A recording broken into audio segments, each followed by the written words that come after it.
Oke. Assalamualaikum warahmatullahi wabarakatuh. Selamat siang untuk Bapak Ibu hadirin yang sudah berkumpul di ruangan ini. Yang terhormat Ibu Kepala Sekolah SDN Jagung Kecamatan Pagu, yang kami hormati Bapak Ibu guru yang sudah berkumpul di SDN Jagung. Pertama-tama marilah kita panjatkan puji syukur kehadirat Allah Subhanahu wa taala yang mana pada siang hari ini kita dapat berkumpul dalam ruangan laboratorium ini dalam keadaan sehat walafiat. Yang kedua, sholawat serta salam kami haturkan kepada Nabi besar kita Nabi Muhammad SAW. Semoga beliau memberikan syafaat kepada kita semua.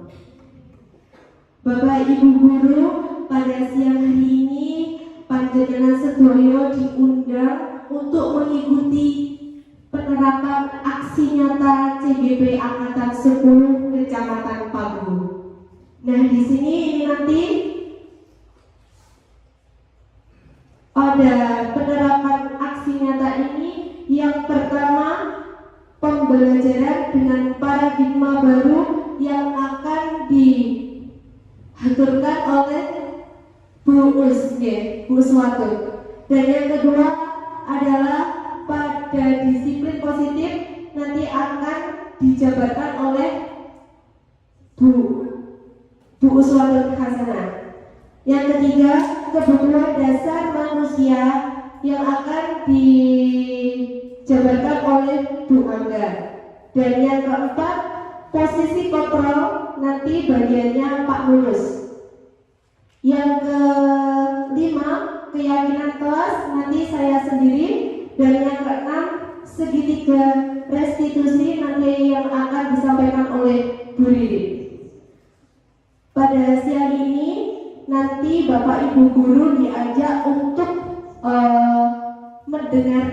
mendengarkan pemahaman, diseminasi, menyebarkan pemahaman dan penerapan pengalaman budaya positif yang diikuti oleh CGP Angkatan 10. Siap Bapak Ibu? Ya, terima kasih.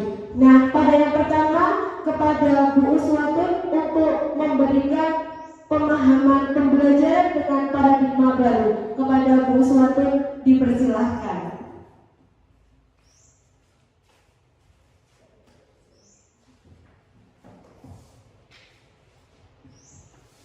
Assalamualaikum warahmatullahi wabarakatuh. Kok lumes Bu? Mana semangatmu? Ini semangatku. Ya bener do elek guyon saiki masa tumpekan kali ya Allah. Nganggo barang kuwi. Nggih, Khotimah ikut bendera mawon. Saya di sini berdiri di sini bukan untuk menggurui jenengan. Jenengan sudah, saya yakin jenengan sudah mengerti paham tentang budaya positif. Kita sharing saja ya Bu ya. Ini belajar bareng jadi nanti kalau ada atau keterangan saya yang kurang pas, mohon saya diingatkan gitu. Untuk yang pertama di modul dalam pendidikan guru penggerak di modul 1.4 itu budaya positif. Nah itu yang pertama yaitu pembelajaran dengan paradigma baru.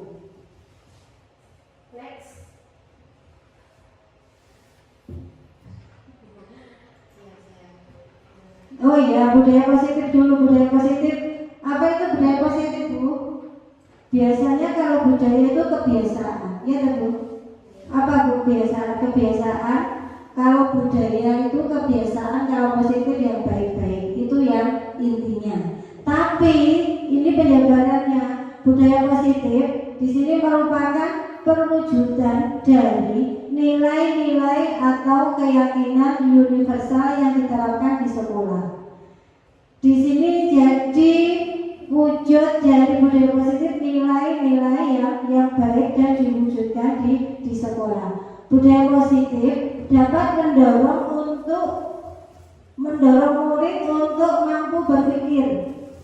bertindak, dan mencipta sebagai proses memerdekakan dirinya sehingga murid mampu mandiri dan bertanggung jawab. Budaya positif dapat merubah sikap anak untuk bertindak lebih baik dan bertanggung jawab.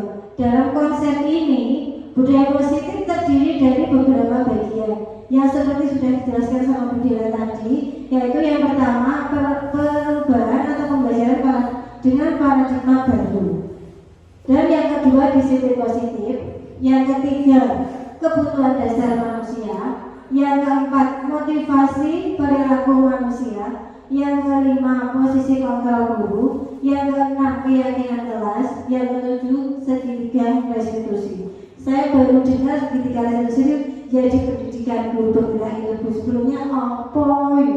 Nggak tahu ya. Terus saya terjun di ikut guru pendidikan guru bergerak, oh jadi ini. Sebenarnya sudah menerapkan tapi nggak tahu namanya segitiga restitusi. Kan setiap anak kalau melakukan kesalahan mesti ditanya kenapa melakukan.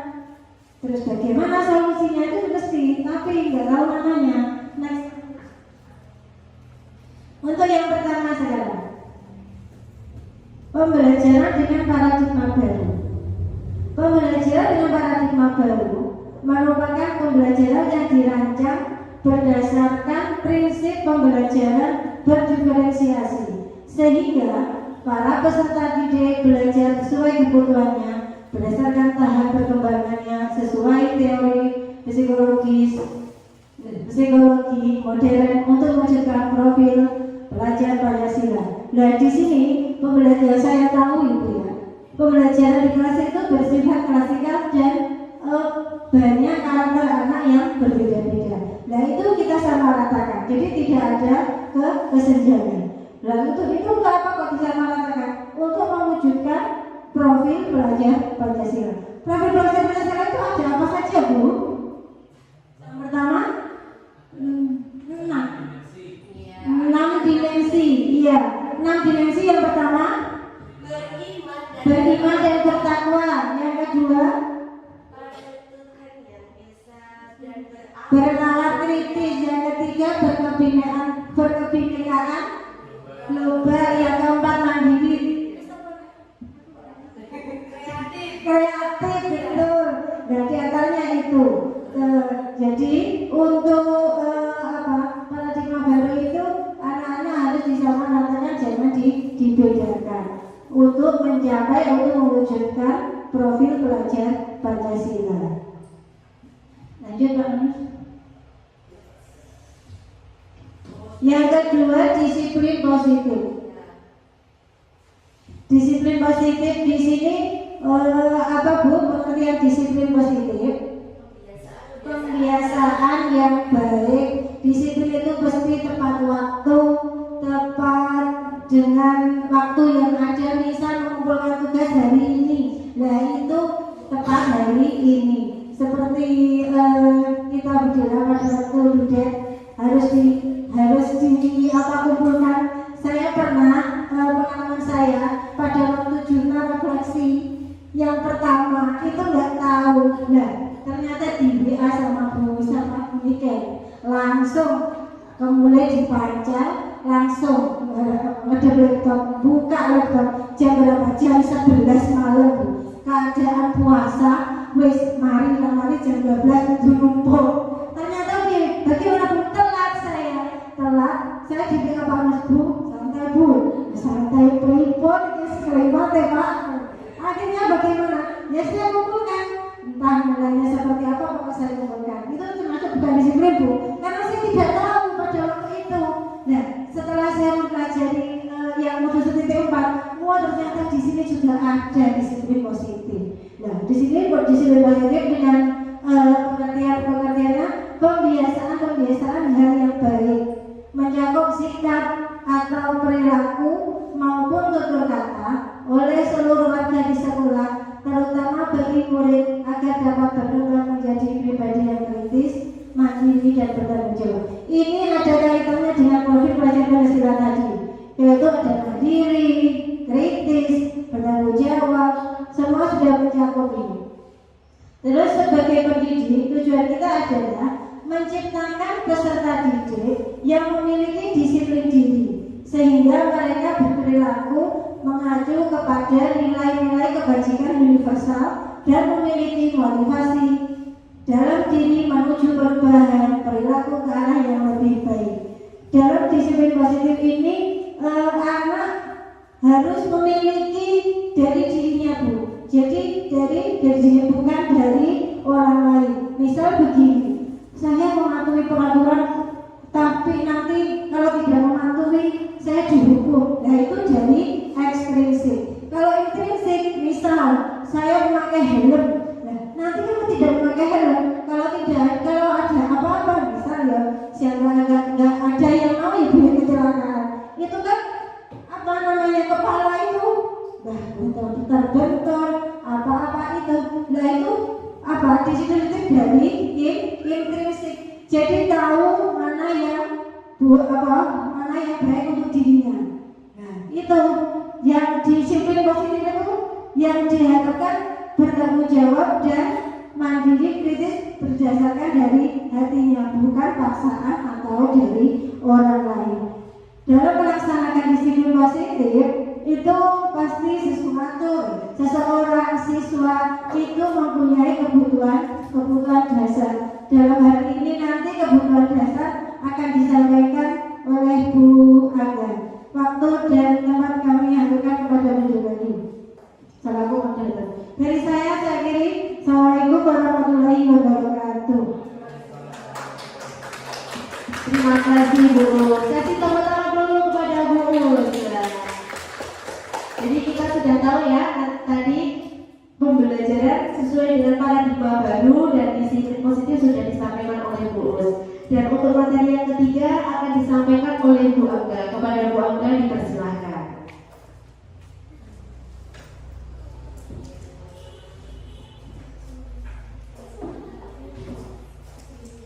Selamat siang Bapak Ibu, Bapak satu. Hari ini saya beserta teman-teman mau belajar bersama tentang penerapan budaya positif. Yang ketiga yaitu kebutuhan dasar manusia. Sebenarnya apa kebutuhan dasar manusia? Kebutuhan dasar manusia itu bukan beras. Karena itu gak terima itu Bu, tapi ada beberapa macam. Nah, sebelum kita beranjak, kebutuhan dasar manusia itu merupakan suatu yang kita lakukan untuk mendapatkan apa yang kita inginkan. Nah, kebutuhan manusia itu didapat kalau kita berusaha. Terus yang seluruh tindakan yang kita lakukan memiliki tujuan. Tujuannya apa Bu? Setiap orang saya yakin untuk memenuhi kebutuhan itu memiliki tujuan. Tujuan apa? Untuk menyejahterakan diri dan keluarga.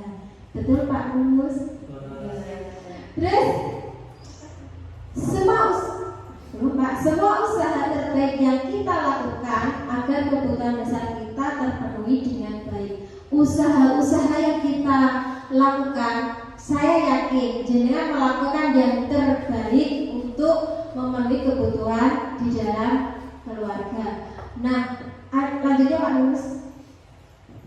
Yang ketiga, yang selanjutnya adalah kebutuhan dasar manusia itu ada 5 ternyata selain beras tadi Bu. Yang pertama bertahan hidup. Nah, beras itu termasuk kebutuhan yang pertama ini, yaitu bertahan hidup. Yang pertama adalah makanan, pakaian, tempat tinggal, keamanan dan kesehatan. Nah, dari beberapa paparan itu merupakan kebutuhan dasar manusia di dalam bertahan hidup. Yang kedua adalah kasih sayang dan rasa diterima. Rasa diterima, dipedulikan, berbagi, kerjasama, dan menjadi bagian dalam kelompok. Nah, ini lebih yang kita harus jaga di dalam lingkungan, entah itu di rumah, di sekolah, ataupun di masyarakat. Itu kasih sayang dan rasa diterima. Kalau kita tidak diterima, bayangkan rasanya bagaimana. Pasti sakit.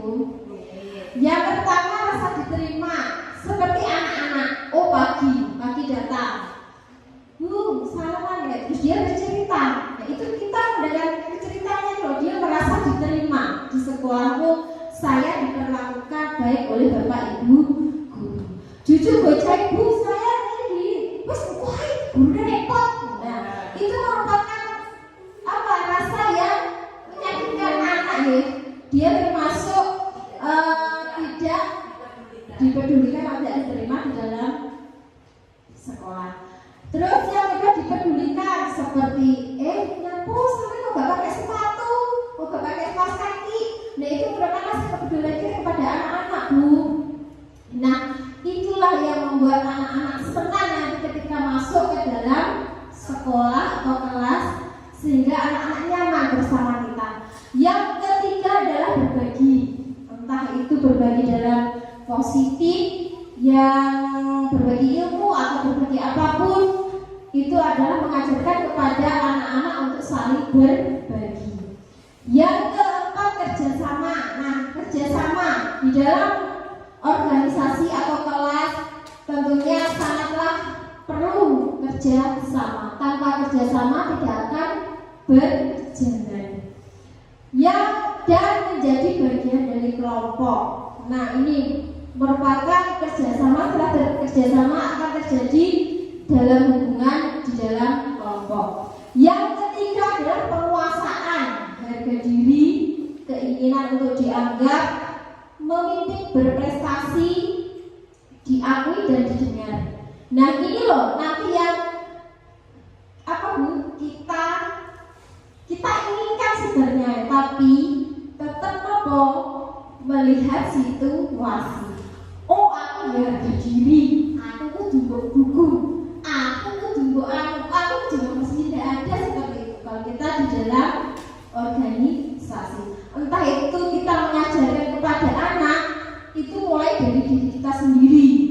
Harga diri, keinginan untuk dianggap, memimpin, berprestasi, diakui dan didengar. Itu kita terapkan kepada diri kita sendiri Bu. Kalau kita bisa menerapkan, berarti kita bisa memberikan pembelajaran kepada anak didik kita. Terus yang keempat adalah kebebasan, mandiri, memiliki pilihan, mencoba hal baru dan mampu mengendalikan arah dirinya. Nah, mandiri, berdiri sendiri, bukan aku dewe iso. Ya, kita harus apa Bu? Bekerja sama dengan yang lain. Terus memiliki pilihan. Iya kita memiliki pilihan, tapi apakah pilihan itu diterima oleh lembaga atau organisasi? Yang ketiga mencoba hal baru, wajib, karena tanpa mencoba hal baru berarti kita tidak berkembang. Dan keempat mampu mengendalikan arah dirinya. Terus yang kelima adalah kesenangan, bermain, humor, antusias dan tertawa. Itu poin penting di dalam menjalani sebuah apa Bu? Organisasi. Nek adewe ra guyu, berarti perut-perutan, apakah nyaman? Terus nek kelas urite bilang gelut, gurunya kompet, ya kan? Terus bermain, namanya anak pasti bermain. Walaupun kita yang sudah dewasa pun juga pasti butuh bermain, entah itu bermain sama anak, teman ataupun suami kita. Itu kebutuhan dasar manusia loh Bu, jangan melupakan. Ibu Karisma. Terus humor. Nah seperti ini kita ketawa. Horor-horor kita keluar ya, humor aku Pak endorfin. Ya. Terus antusias dan tertawa. Itu yang mari kita awet muda Bu. Itu selain ketawa dengan anak-anak, kita bisa terhibur. Lanjut Pak. Nah, kebutuhan dasar manusia yang selanjutnya adalah hukuman, konsekuensi dan restitusi.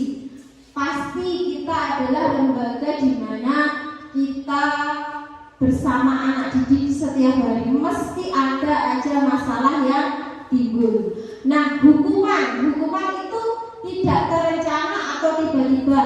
Ketika kita tahu ada anak yang berbuat kesalahan, langsung timbul hukuman, dan hukuman itu tidak terencana.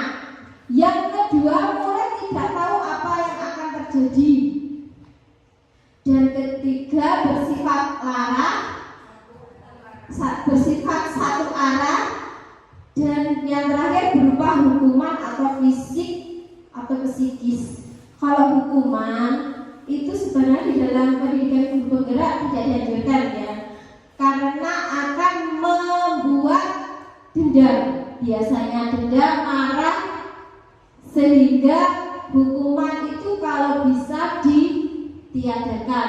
Tapi kita bisa menggantikan dengan konsekuensi atau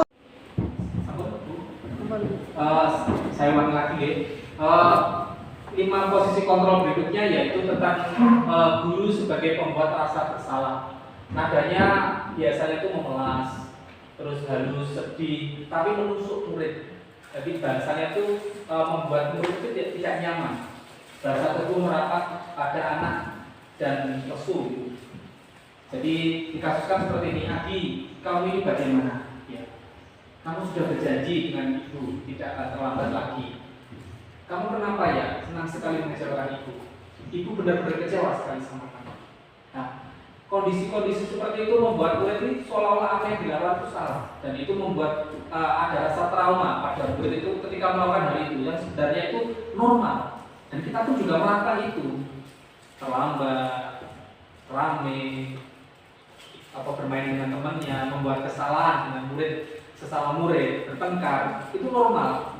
Tapi yang tidak normal ketika kita memposisikan hal tersebut itu anak menjadi merasa bersalah. Pada poinnya memang salah, tapi bukan itu tujuan kita untuk membuat murid merasa bersalah seperti itu. Jadi hasilnya murid akan merasa bersalah telah mengecewakan ibu atau bapak gurunya. Tidak hanya pada kenakalan, mungkin pada prestasi.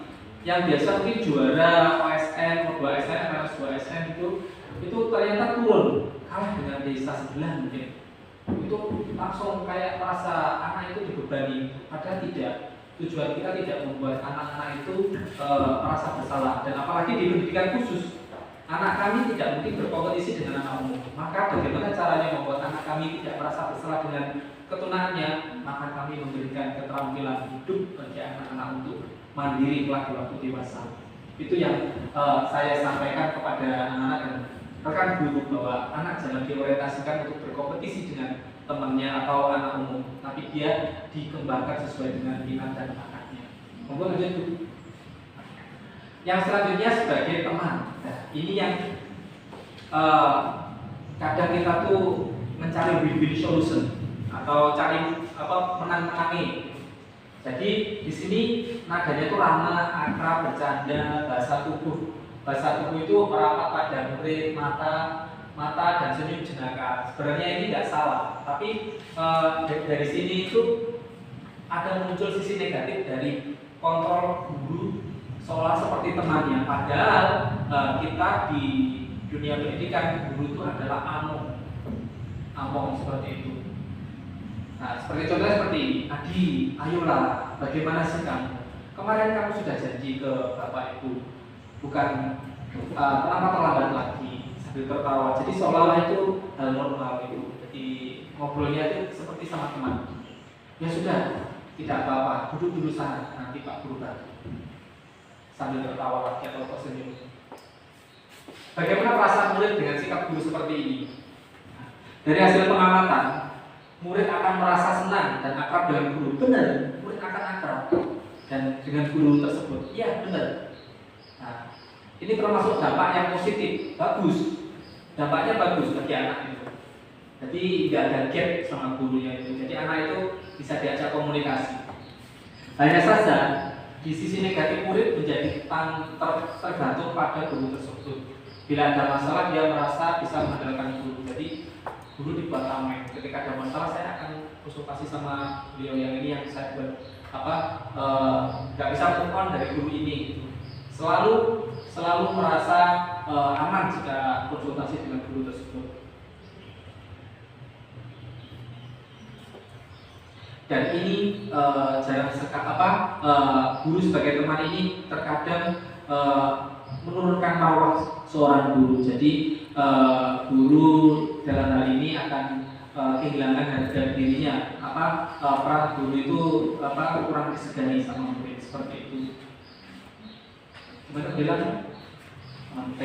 Yang selanjutnya kontrol berikutnya yaitu guru sebagai pemantau. Ini lebih baik daripada yang tiga tadi, penghukum, pembuat merasa bersalah, dan teman. Di pemantau ini sakor. Guru itu sakor. Sakor itu normatif pada muridnya. Contohnya itu ada suara datar, bahasa tubuh formal. Jadi ketika menghadapi permasalahan, responnya itu seperti ini, kasusnya seperti ini. Tadi, tahukah kamu jam berapa kita mulai? Tahu kan? Kamu terlambat 15 menit. Apa kamu sudah mengerti konsekuensi yang harus dilakukan bila terlambat? Paham? Paham kan? Saya harus tinggal kelas pada jam istirahat nanti dan mengerjakan tugas ketertinggalan saya. Ini tidak salah. Hal ini tidak salah, tapi kurang bagus juga. Kurang bagus. Hasilnya perasaan murid diperlakukan seperti ini itu akan seperti ini. Murid memahami konsekuensi yang harus dijalankan karena melanggar salah satu peraturan sekolah. Guru tidak menunjukkan suatu emosi yang berlebihan, menjadi marah atau membuat rasa bersalah. Murid tetap dibuat tidak nyaman, yaitu dengan harus tinggal di kelas pada waktu jam istirahat dan mengerjakan tugas. Guru tetap harus memantau murid pada saat mengerjakan tugas di jam istirahat karena murid tidak bisa ditinggal seorang diri. Di pemantau ini ya hubungannya itu guru datang melihat murid melakukan salah, didatangi, terus ditanya, murid mengaku, kasih hukuman, selesai, seperti itu. Dan ini sebenarnya baik, tapi kurang mendidik karena di sini anak masih merasa ada hukuman di situ, yaitu dia harus tinggal di dalam kelas. Ya sebenarnya dia belum tentu mau di situ. Maka level pemantau itu pada level yang kedua. Jadi ada 5 posisi kontrol. Yang paling rendah yaitu sebagai penghukum, yang lebih baik itu sebagai pembuat merasa bersalah, yang lebih baik lagi sebagai teman, yang lebih baik sebagai pemantau, dan yang terakhir dan yang terbaik di antara posisi kontrol kita sebagai guru yaitu sebagai manajer. Kalau kita beropini tentang manajer itu adalah dari kata manage, artinya mengatur. Dan dari sini kita belajar untuk mengatur murid kita, kondisi murid kita itu seperti apa. Dalam posisi sebagai manajer itu nada suaranya itu mulus, komunikasinya biasa normal aja, bahasa tubuh tidak kaku, mendekat ke murid ya. Contohnya seperti ini, Adi, apa kamu mengetahui jam berapa sekolah dimulai? Tahu Pak, jam 7. Ya, jadi kamu terlambat. Kira-kira bagaimana kamu akan memperbaiki masalah ini? Posisi seperti ini lebih baik. Karena apa? Menempatkan komunikasi sebagai solusi dari apa yang terjadi. Dan di sini menimbulkan tanggung jawab anak. Tentu ini tidak mudah. Sangat sulit menerapkan ini, apalagi pendidikan khusus yang anaknya itu tidak bisa eye contact. Misalnya tidak bisa tatapan dua mata, tidak bisa. Jadi posisi manajer seperti ini kalau diterapkan di umum relatif dapat membangun intrinsik murid untuk bertanggung jawab dan mensolusikan sendiri. Nah, kita lihat berikutnya. Adi menjawab, saya bisa menanyakan teman saya Pak untuk mengerjakan tugas yang tertinggal. Baik, itu bisa dilakukan. Apakah besok akan ada masalah untuk kamu agar bisa ada ini salah ketik ya. Ada solusi untuk kamu agar bisa hadir tepat waktu ke sekolah. Dari sini kita memancing murid untuk mensolusikan dirinya sendiri. Secara tidak langsung ini merupakan janji dia sendiri. Nah, dan ini memantik anak untuk berpikir secara kritis apa yang harusnya dilakukan daripada anak dihukum. Ketika dihukum, besok aku kalau misalnya dalam rata aku dihukum, kita tahu. Besok kalau saya tidak bawa ini, saya suruh hormat di depan bendera, kita tahu. Tapi kalau seperti ini, posisinya akan lebih berbeda dan lebih baik. Dari sini responnya, guru akan baik, saya hargai usaha kamu untuk memperbaiki diri. Bagaimana perasaan yang dilakukan seperti ini? Monggo keluarga. Ketika kita menempatkan posisi manajer dengan perilaku guru sebagai manajer,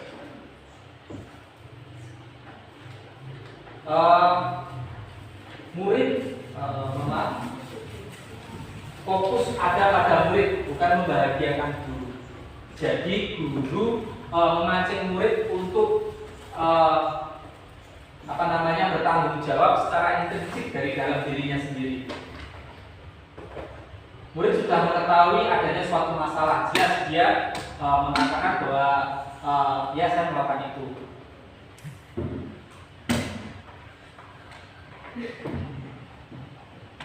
Namun pada posisi manajer, guru mengembalikan tanggung jawab pada murid untuk mencari jalan keluar masalahnya, tentu dengan bimbingan guru. Terus apa gunanya peraturan sekolah?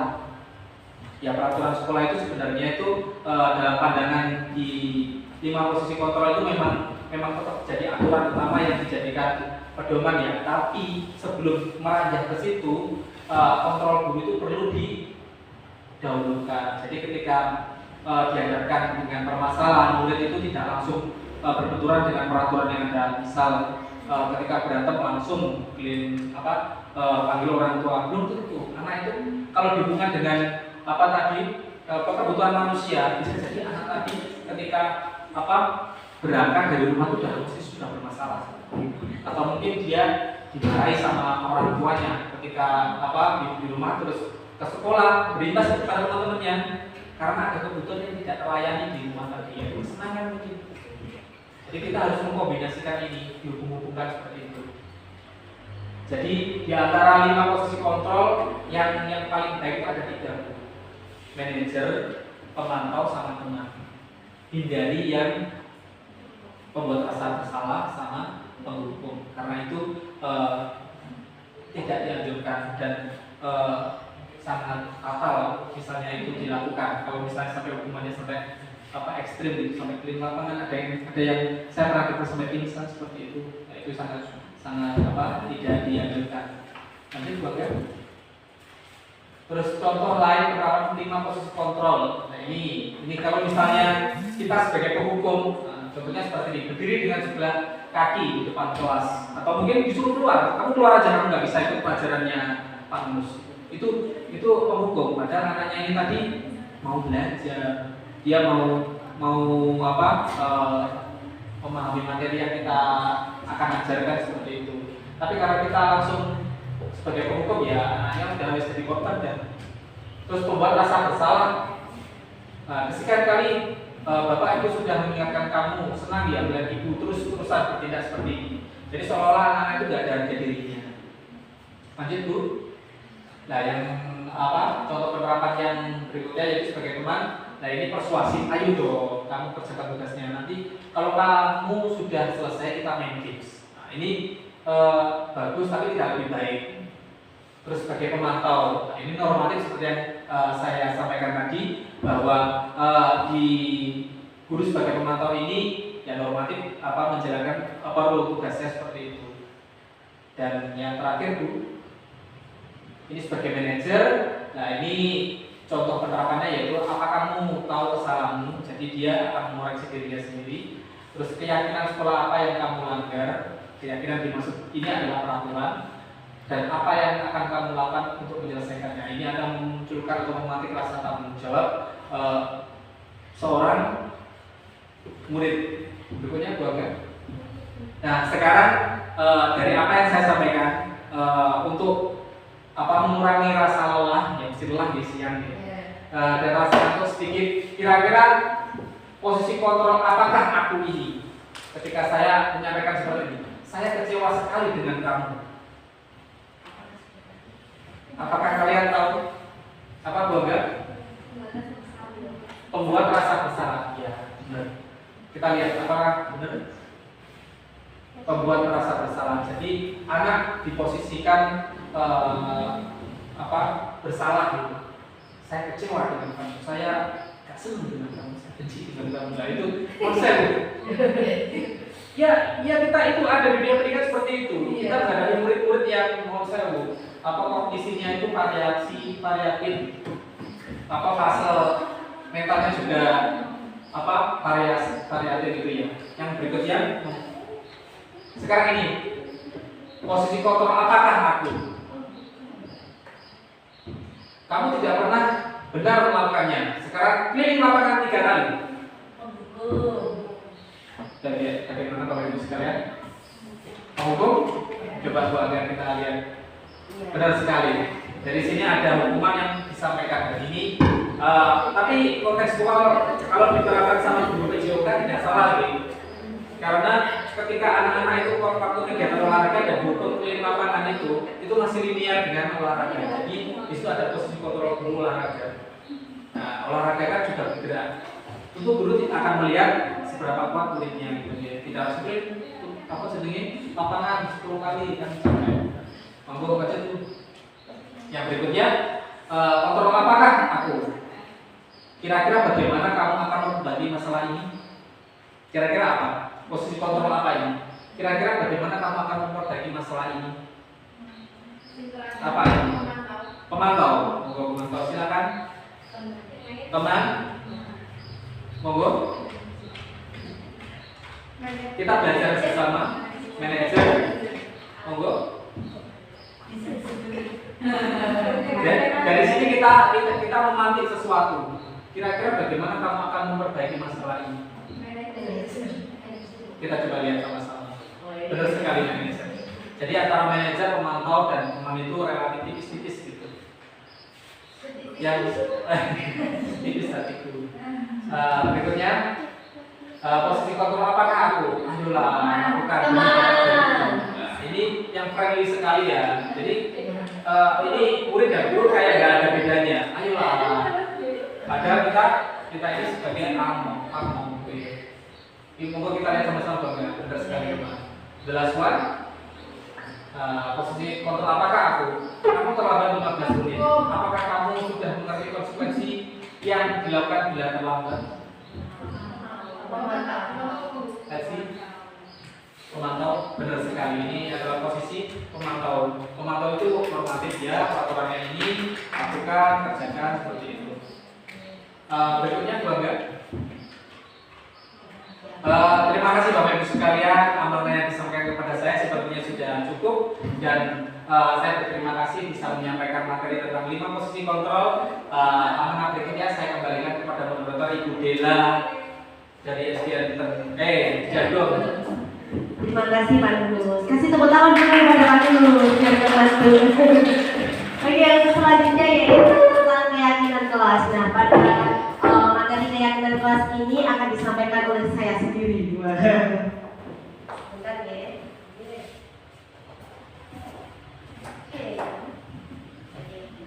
Keyakinan kelas. Ada yang tahu keyakinan kelas itu apa? Apa Pak Nus? Keyakinan kelas, kesepakatan, peraturan. Ada yang lain? Oke. Jadi keyakinan kelas merupakan kesepakatan kelas yang diyakini bersama guru dan murid dengan harapan dapat meningkatkan kedisiplinan murid. Jadi Bapak Ibu pasti sudah tidak asing lagi dengan keyakinan kelas ya. Jadi setiap kelasnya masing-masing pasti Bapak Ibu juga membuat keyakinan kelas yang diharapkan agar dalam pembelajaran nanti ketika pembelajaran berlangsung dengan guru dapat berjalan dengan lancar dan pembelajaran bisa nyaman, lancar dan menghasilkan pembelajaran yang disiplin seperti itu. Keyakinan kelas berupa pernyataan universal dibuat dalam bentuk positif dan bersifat abstrak. Nah, keyakinan kelas hendaknya tidak terlalu banyak sehingga mudah diingat dan dipahami.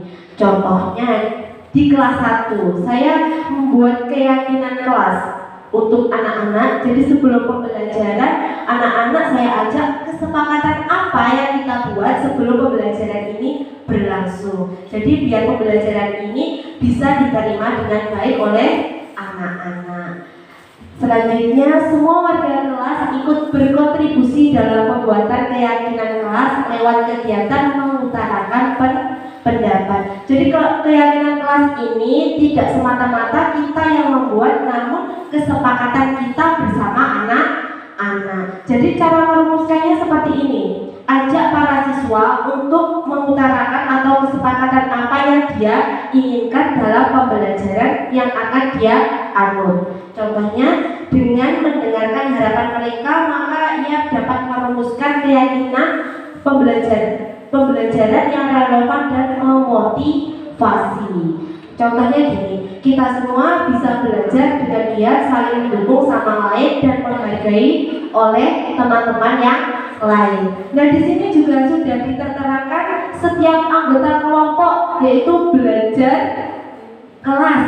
Maaf, setiap anggota kelas perlu belajar, senang melakukan tugas, saling menghargai dan merasa aman.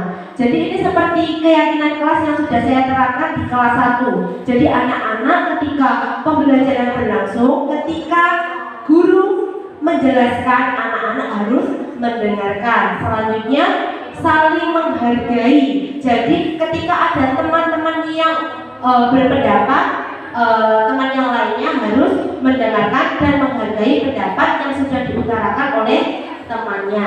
Selanjutnya yaitu merasa aman. Jadi apa yang dia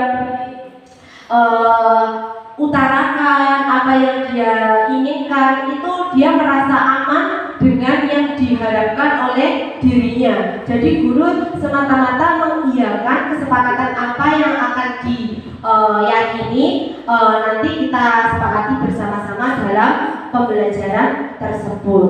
Selanjutnya yaitu selalu bersikap positif. Nah, ini banyak sekali ketika kegiatan atau ketika kita mengajar, banyak anak-anak itu contohnya ini ruame dhewe ning pojokan kono sitoke ruame rame, apalagi tidak bisa dibayangkan di kelas 1 itu seperti apa.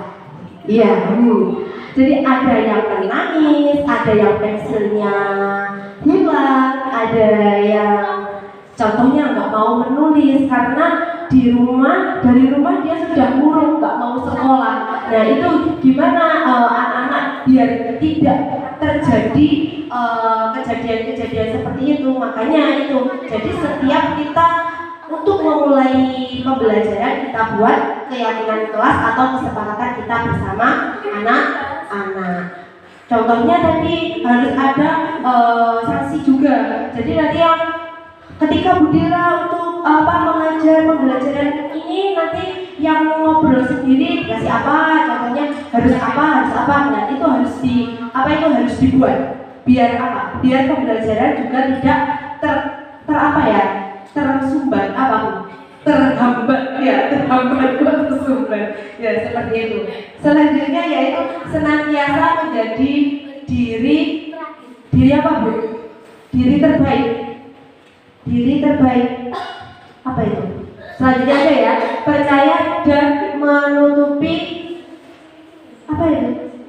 Percaya dan menghormati, ya ampun, dengan tulisannya sendiri nggak kelihatan, mohon maaf. Jadi percaya dan menghormati, kita harus saling menghormati teman satu dengan teman yang lainnya. Selanjutnya yaitu senantiasa membantu. Jika ada teman yang kesulitan dalam mengerjakan, kita bisa saling tolong menolong. Jadi contohnya seperti ini yang sudah saya terapkan di kelas ya. Ada salah satu murid saya, 3 bahkan, 2 atau 3 bukan semua, 2. Dia itu tidak bisa menulis, jadi itu terpacu dia itu selalu ngobrol dengan temannya itu, namanya DDI. Nah, di situ tuh dia selalu nggak mau ngomong. Akhirnya apa? Akhirnya saya kasih kesepakatan, kalau kamu nggak nulis nanti sama Bu Dela nggak dinaikkan kelas. Sebenarnya itu tidak boleh ya, Bu ya, tidak boleh. Namun karena dengan kata-kata tersebut anaknya jadi ketakutan, akhirnya menulis, Pak. Gitu. Nah, terus untuk Allah itu menanggapi hal tersebut, saya buat lagi bahwa D itu harus berbaku dengan yang pintar, sehingga dia itu nanti biar fokus dan bisa dibantu. Ya seperti keyakinan kelas ini, senantiasa tolong menolong atau membantu. Jadi yang pintar sekali itu tadi membantu yang tidak bisa. Jadi coach sebaya. Oh ya, tutor sebaya. Seperti itu. Selanjutnya yaitu hormat. Kami meyakini bahwa sangat penting untuk menghormati semua orang dan barang milik orang lain. Ini juga saya terapkan di kelas 1 bahwa setiap ada barang yang bukan miliknya jangan diambil. Nanti serahkan saja kepada Bu Dela, nanti biar sama Bu Dela untuk diumumkan. Karena banyak sekali juga kejadian-kejadian yang sangat mengenaskan di kelas 1. Tapi itu kelas 1 yang lalu, Pak. Jadi mencuri barang yang sangat berharga milik gurunya. Nah, dengan kesepakatan ini nanti juga bisa mengurangi hambatan-hambatan yang terjadi pada kelas masing-masing. Gitu Bu Karisma? Gitu Bu Neri? Bu Elvira? Bu Dino? Siap. Terus bekerja. Kami meyakini bahwa sangat penting untuk mengerjakan segala pekerjaan dan mengikuti kegiatan yang telah ditugaskan. Jadi ini juga sebagai keyakinan kelas saya bahwa saya memberikan PR kepada anak-anak juga harus dikerjakan. Nanti ada konsekuensinya juga bagi yang tidak mengerjakan nanti apa gitu, seperti itu. Jadi untuk menumbuhkan rasa semangat anak untuk belajar seperti itu. Ada yang ditanyakan ibu-ibu? Dari sini, dari keyakinan kelas? Apakah ada yang lain mungkin? Betul? Iya. Jadi materi untuk keyakinan kelas ini sangat sedikit ya dalam materi ini. Karena semuanya pasti sudah tahu tentang keyakinan kelas ini. Namun ini diulas lagi dalam pendidikan guru penggerak ini. Untuk selanjutnya kami serahkan kepada Bu Ririn untuk materi selanjutnya, yaitu materi tentang segitiga restitusi. Kepada Bu Ririn kami persilakan. Untuk saya pribadi, Assalamualaikum warahmatullahi wabarakatuh.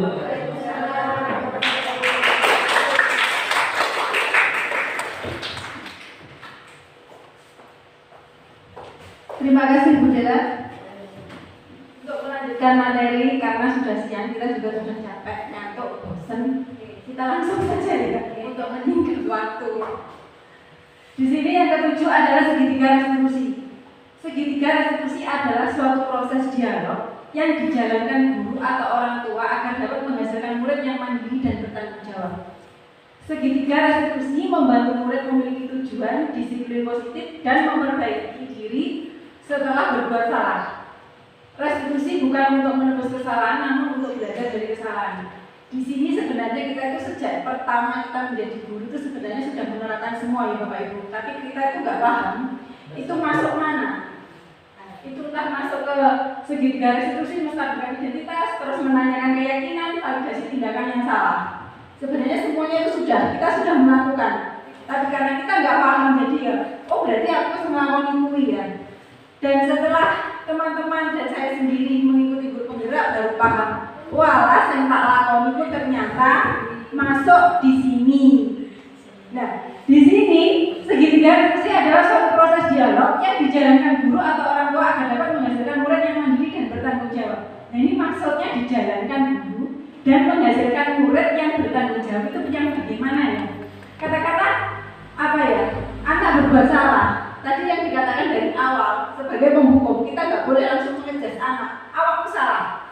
Seperti itu kita nggak boleh. Meskipun di rumah bareng kita juga nggak boleh bersikap seperti itu kepada anak. Nanti kalau anak kita selalu kita apa ya? Kita ancam. Kamu nanti kalau salah, kamu akan menerima konsekuensinya seperti ini. Sebenarnya itu juga baik, tapi kurang tepat. Nah di sini kita jabarkan dijalankan guru atau orang tua agar dapat menghasilkan murid yang mandiri dan bertanggung jawab. Terus di sini segitiga restitusi juga membantu memiliki tujuan, disiplin positif dan memperbaiki diri setelah berbuat kesalahan. Di sini contoh disiplin positif. Di sini saya juga mengajak pada diri sendiri ya, disiplin positif.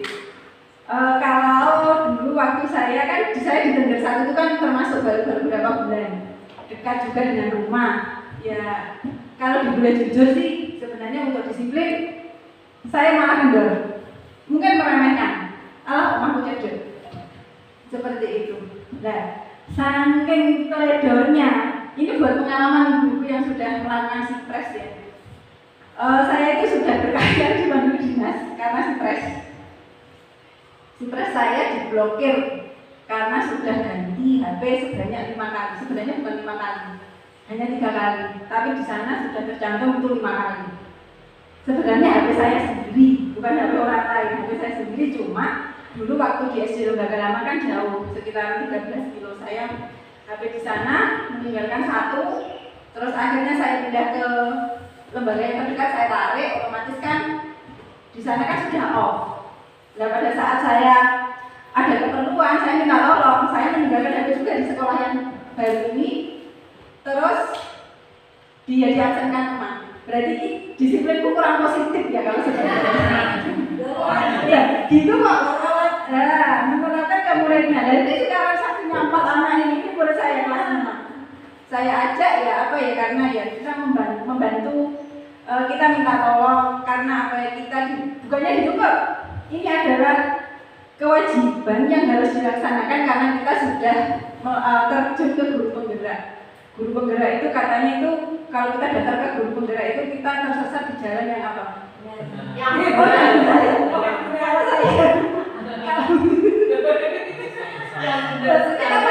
Sama-sama. Nah, berarti kita di sini harus berdisiplin positif dan memperbaiki kesalahan pada diri kita sebelum kita memperbaiki diri kepada anak.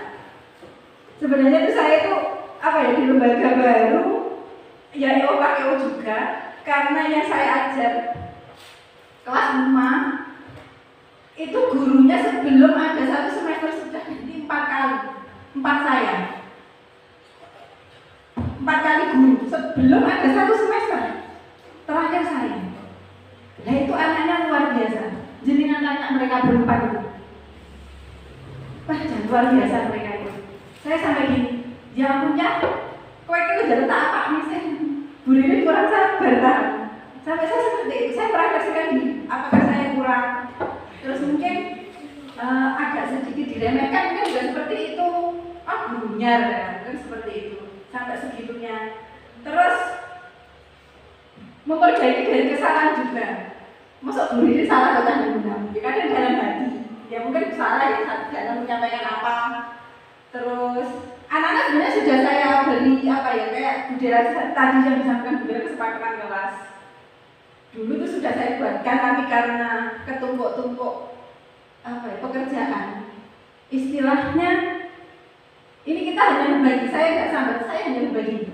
Dulu saya di lembaga lama itu saya seperti tuan menteri. Apa itu? Ya bukannya. Di sana itu kayak disiapkan semuanya.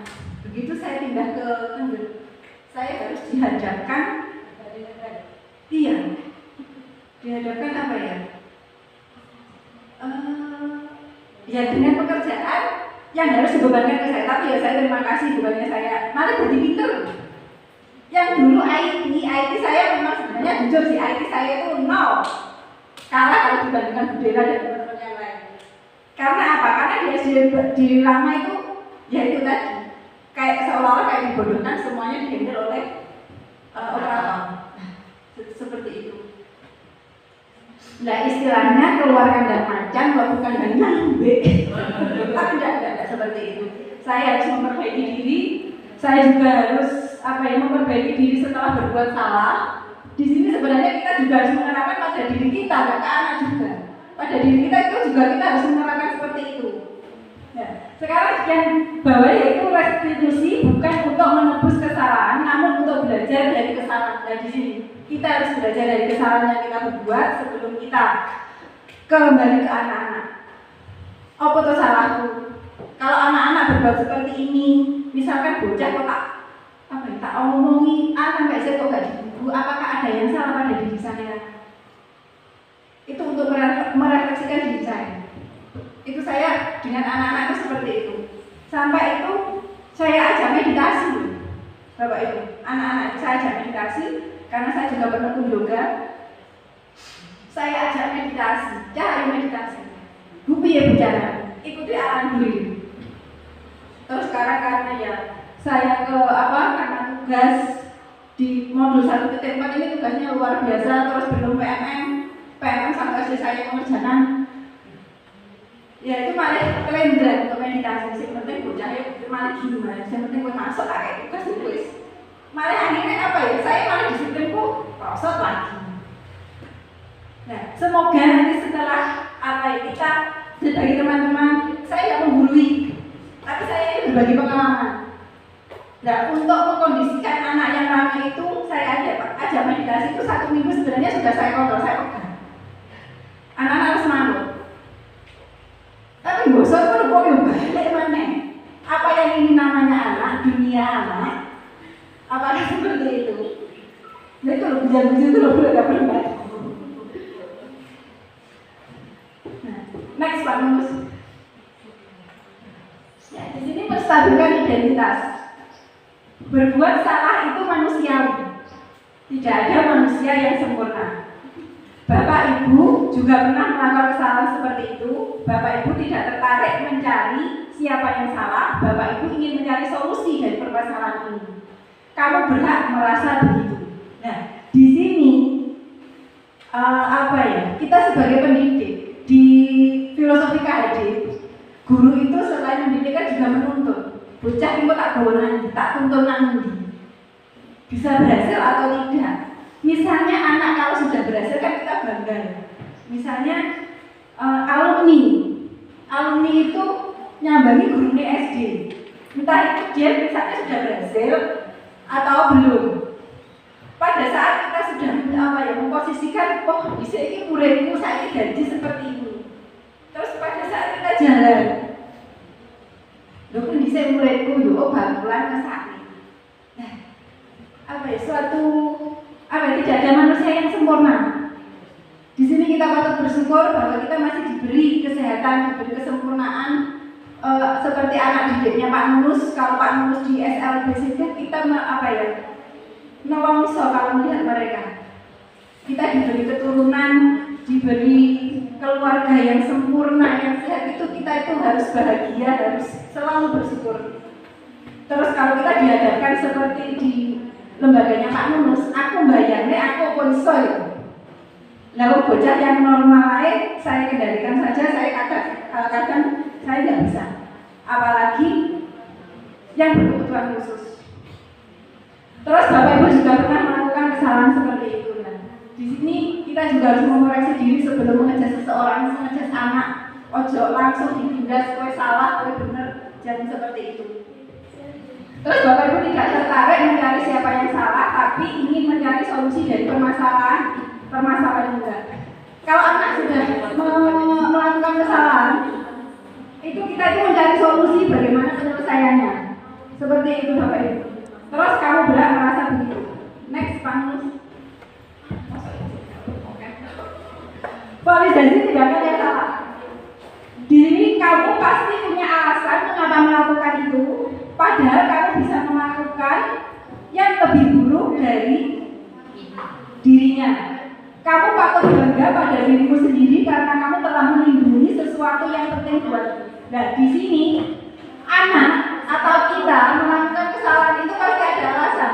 Seperti kayaknya kita terlambat, itu pasti ada alasan kenapa kita terlambat. Anak juga pasti seperti itu. Anak itu terlambat itu pasti ada alasan. Alasannya nanti simpel, Bu saya bengong. Itu alasannya, itu jangan alasan kalau simpel itu. Terus Bu saya lupa mengerjakan ini sehingga saya mengerjakannya pagi. Terus akhirnya tidak keburu. Nah itu alasan yang paling dibuat oleh mereka paling sering. Terus kamu patut bangga pada dirimu sendiri karena kamu telah melindungi sesuatu yang penting buat wilayahmu. Kita harus bangga Bapak Ibu, bangga pada diri kita. Kita bangga pada diri kita sudah diberi kepercayaan oleh Tuhan menjadi seorang mendidik anak menjadi lebih baik. Tapi kita tidak sombong ya. Guru itu memang jasanya itu luar biasa, apalagi guru PAUD, guru TK seperti Bu Us. Saya membayangkan dulu juga seperti itu. Begitu masuk, Bu Mimis, takut TK kelas 1 saya membayangkan kelas 1 saja. Wah, aduh luar biasa. Soalnya dari saya awal DTT sampai angkatan itu nggak jujur, saya belum pernah memegang kelas 1, 2, 3 itu belum pernah. Jadi saya membayangkan kadang ini ojo nyalahnya guru, ojo nyalahnya kelas rendah. Jangan seperti itu. Kita harus bersinergi, kita harus kerjasama. Dan nanti nggak nyalahin bisa jadi kalau kelas jadi diwarain motor juga. Jangan seperti itu. Kalau kita seperti itu mencari kesalahan, kita belum mencari solusi, tapi kita mencari kesalahan. Nah di sini kita itu tujuannya mencari solusi. Solusi pada diri kita dan nanti solusi pada peserta didik. Next one.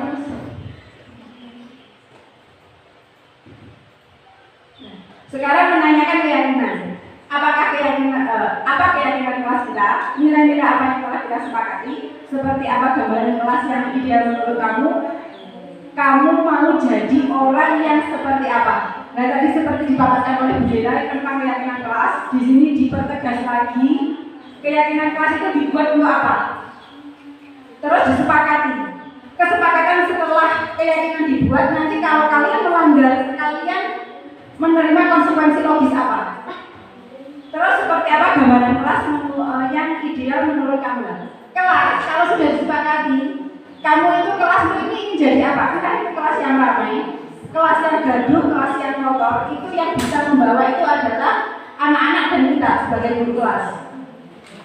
Terus yang terakhir, kamu mau jadi orang yang seperti apa? Nah ini, kamu itu setelah nanti menyelesaikan pendidikan itu kamu ingin jadi seperti apa? Entah itu jadi orang yang berguna atau paling aku mau lulus SD, lulus SMP, SMA ya sudah bekerja. Itu jangan seperti itu.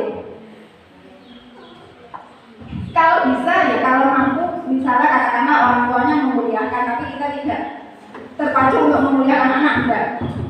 Sekarang di Nuwun Sewu banyak sarjana yang nganggur juga. Jadi kita harus kembali ke anaknya itu maunya apa, minat anak itu apa, bakatnya anak itu apa. Terus next one. Alhamdulillah, terima kasih. Terima kasih atas waktunya merepoti Bu Dela. Saya mewakili teman-teman CGP Angkatan 10 Kecamatan Paku mengucapkan terima kasih, mohon maaf sebesar-besarnya mengganggu waktu panjenengan yang dulunya mungkin sudah pulang atau istirahat, tapi hari ini kami ganggu. Kami minta waktunya sebentar dan panjenengan sudah meluangkan, kami sangat berterima kasih dan mohon maaf situasinya seperti ini, adanya juga seperti ini yang mohon diterima. Monggo dari saya cukup sekian.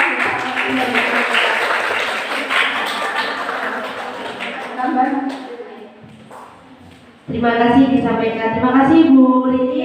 Kasih tepuk tangan dulu Bu Rini. Alhamdulillah materi tentang pembelajaran materi apa Pak tadi?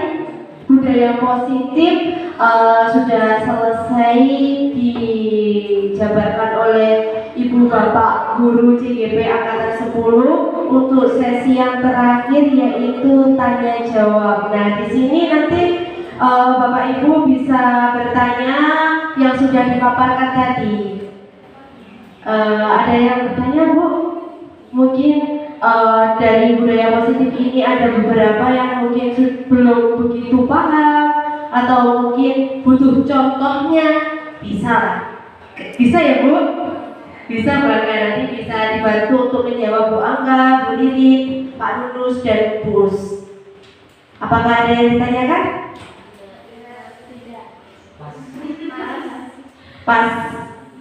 Pas, alhamdulillah. Oh ya, ada.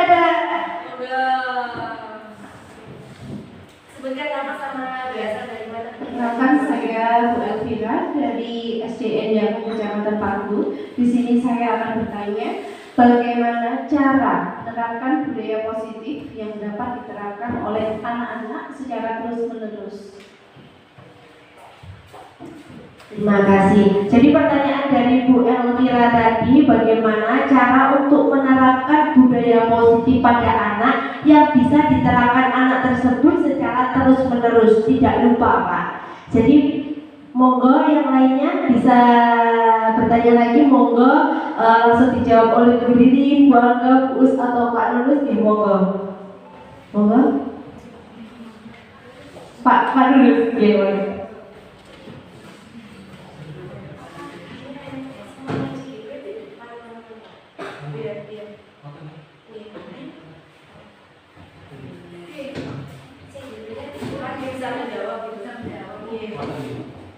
Oke, terima kasih ke Bu Sinti, Bu Alvira dari SDM Jagung terkait bagaimana menerapkan budaya positif secara konsisten pada anak-anak, terutama anak-anak di sekolah dasar gitu.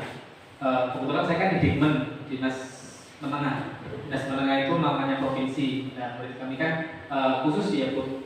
Jadi budaya positif yang diterapkan di kelas atau di sekolah itu sebenarnya membutuhkan habituasi. Habituasi yaitu pembiasaan. Jadi memang tidak murni anak dituntut kayak misalnya peraturan untuk memahami. Oh, nanti peraturan baca, itu enggak Bu. Jadi perilaku itu mohon maaf, kita bisa menempelkan apa yang menjadi mau kita di kelas. Contohnya kita sepakat di kelas kita itu harus bersih. Kalau di kelas saya itu sore kamu maaf, siang apel semua. Apel semua, jadi masuk ke dalam kelas itu posisinya kayak di Jepang itu Bu. Jadi pakai kaos kaki aja, ada pakai kaki yang bapak gitu ya.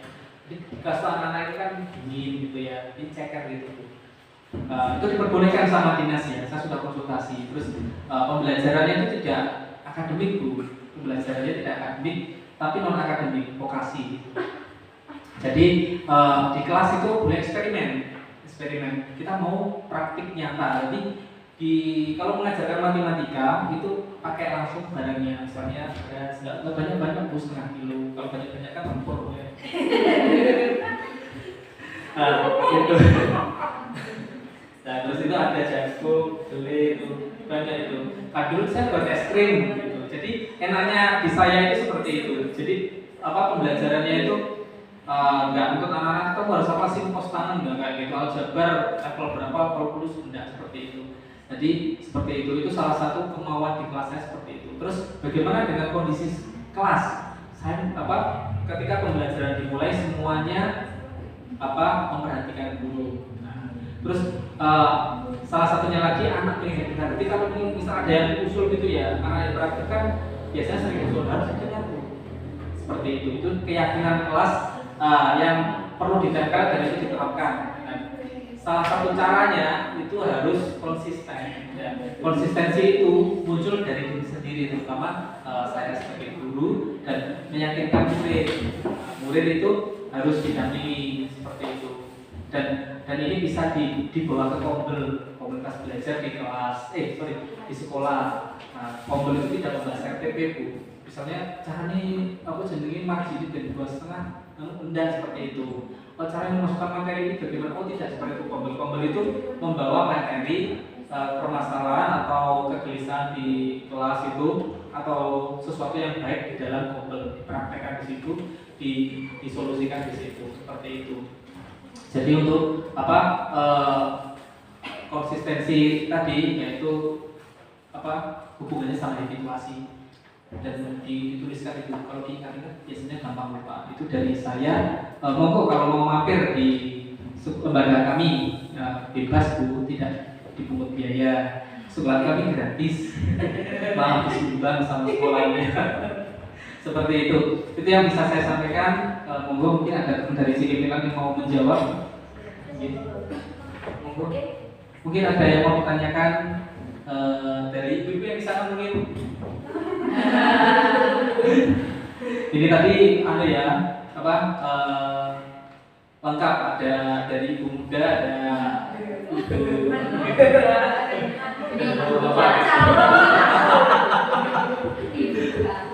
seperti itu. Terima kasih atas kedatangannya Ibu. Mungkin ada pertanyaan lagi dari Ibu Nopo sendiri Bu Alvira mungkin. Sharing juga nggak apa-apa Bu, karena di lembaga kami juga biasanya tempat sharing, terutama masalah anak-anak itu. Monggo selagi saya bisa menjawab saya akan jawab. Mungkin ada teman yang bisa jawab. Bu Usniki yang tidak bisa tampak sedih karena harus teriak terus. Ya ini tipsnya bisa tanya ke Bu Gus. Kalau saya masih bisa sedih karena di pendidikan khusus itu ya seperempat Bu. Nah, seperti itu. Kalau masalah emosi semuanya normal ya, misalnya naik tensi tinggi, tensi rendah itu normal. Itu cuma kita ya tadi 5 posisi kontrol kita itu harus dipegang gitu. Intinya di mana kita mensikapi suatu permasalahan itu seperti itu. Monggo saya kembalikan ke Bu Dila selaku moderator. Terima kasih Pak Nunus. Bagaimana Bu Elvira dengan jawabannya? Oh, terima kasih. Ya, untuk selanjutnya ada pertanyaan dari Bapak Ibu, monggo. Oh iya, dari Bu Dino.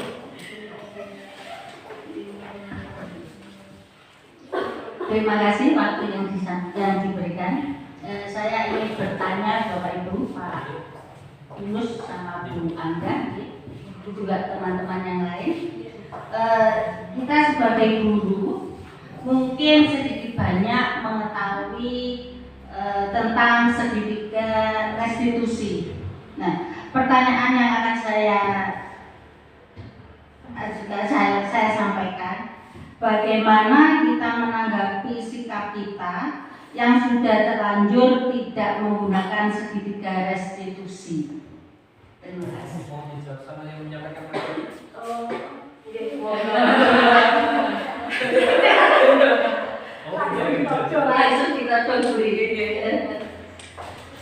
Terima kasih Bu Deno.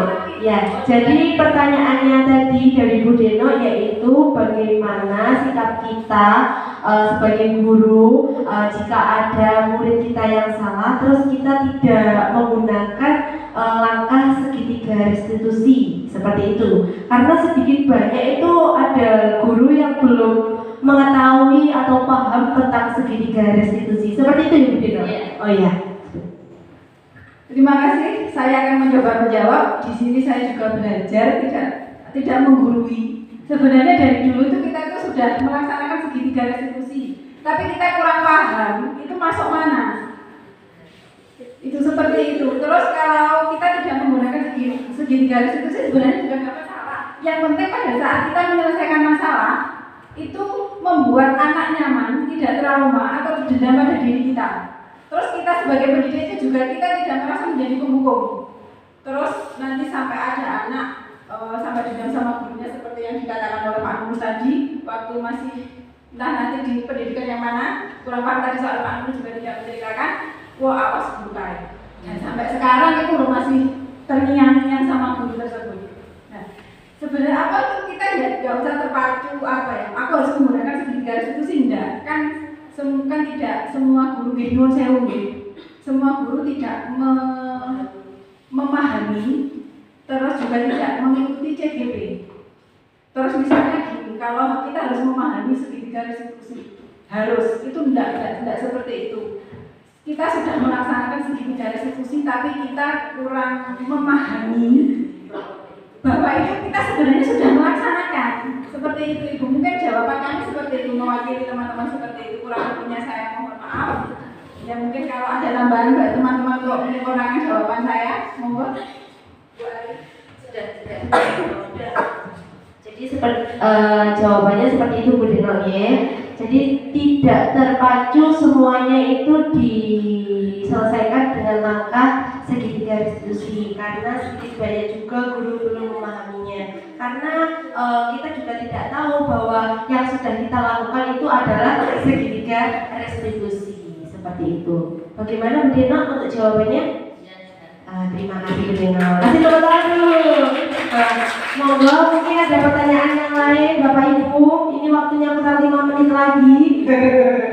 Ada? Dari ibu-ibu muda.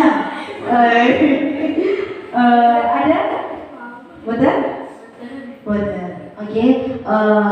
Sekian. Terima kasih kepada Bapak Ibu guru yang sudah hadir dan sudah menyempatkan waktunya untuk mendengarkan pemaparan kami tentang budaya positif. Semoga dari materi-materi yang sudah diberikan kami juga bisa bermanfaat untuk panjenengan sekalian. Jadi kami di sini tuh tidak menggurui atau tidak seakan-akan iki loh aku CGB, enggak. Di sini kita hanya sharing saja ilmu-ilmu yang sudah kita dapatkan selama pendidikan guru penggerak pada modul 1.4 ya, 1.4. Sekian, terima kasih. Wassalamualaikum warahmatullahi wabarakatuh.